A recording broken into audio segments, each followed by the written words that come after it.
सूरह कौसर कुरान की सबसे छोटी सूरह है, मगर उसका असर सबसे बड़ा है। सिर्फ 3 आयात, लेकिन उन 3 आयात में दुनिया भी है, आखिरत भी, रिस्क भी, इज्जत भी और दुश्मनों की शिकस्त भी। अल्लाह फरमाता है, इन्ना आतैना कल कौसर, हमने तुम्हें कौसर अता किया।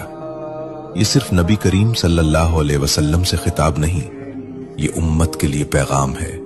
ये ऐलान है कि देने वाला अल्लाह है, और जब अल्लाह देता है तो गिनती खत्म हो जाती है।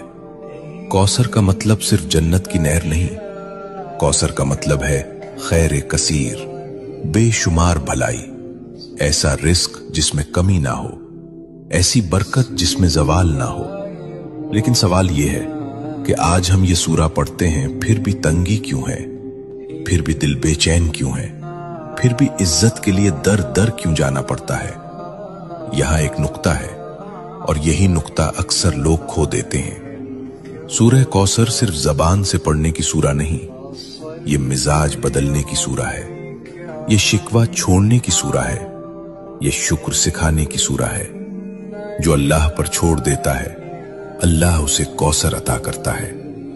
शेख अब्दुल कादिर जीलानी रहमतुल्लाह अलैह फरमाया करते थे कि जिस बंदे का दिल अल्लाह से जुड़ जाए, उसके हाथ खाली नहीं रहते, चाहे जेब खाली ही क्यों ना हो।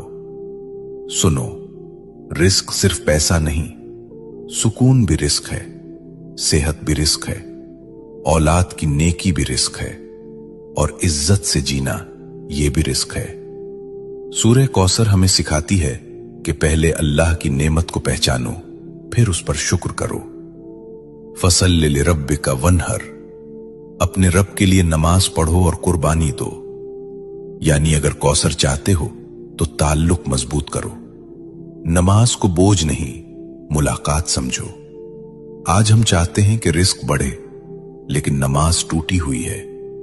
हम चाहते हैं कि बरकत आए, लेकिन शुक्र गायब है। ये सूरा हमें झुंझोड़ती है कि दुश्मनों से मत डरो, नजर वालों से मत घबराओ, हसद करने वालों को अल्लाह खुद काफी है। इन नशानिया का हुवल अबतर, तुम्हारा दुश्मन खुद कट जाएगा। ये वादा है, ये तसल्ली है, ये ऐलान है। अगर तुम अल्लाह के हो गए तो कोई तुम्हें मिटा नहीं सकता। ये सूरा दिल को हिम्मत देती है कि खामोशी में भी अल्लाह काम कर रहा है, कि सब्र में भी अता छुपी हुई है। लेकिन यहां एक और गहरा राज है जो अक्सर लोग नहीं जानते। वो राज ये है कि सूरह कौसर सिर्फ पढ़ने से नहीं, एक खास हाल में पढ़ी जाए तो उसके असरात जाहिर होते हैं। और वो हाल, वो कैफियत, वो लम्हा जिसमें कौसर के दरवाजे खुलते हैं,